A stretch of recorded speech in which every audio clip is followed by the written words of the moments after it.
That's your welcome home animal, secondary animal at that, behind the dog. And don't you ever forget it. That hasn't changed much. So, a lot of people look at a black person nowadays, 2016. A lot of white supremacists look at a black person and look at their dog and say, which one would I save in a crisis? After all, the God of the white supremacists are the white supremacists.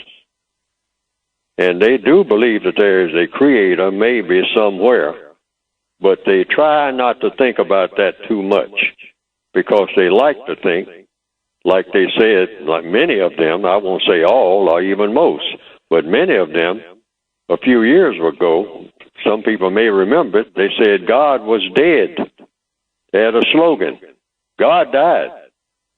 So, if God is dead, if you follow the logic, somebody has to take God's place. That's the law of compensation. Somebody has to replace that void. So, who best to replace God if God is dead than the most competent people among the planet? The people who have conquered all other people, and the people who have become most powerful and most looked up to, and people who fear most, who are most feared. And so that would be a white person, not all, but that white person who believes in the most powerful political and religious system ever thought up in the minds of people in recorded history, and that is what?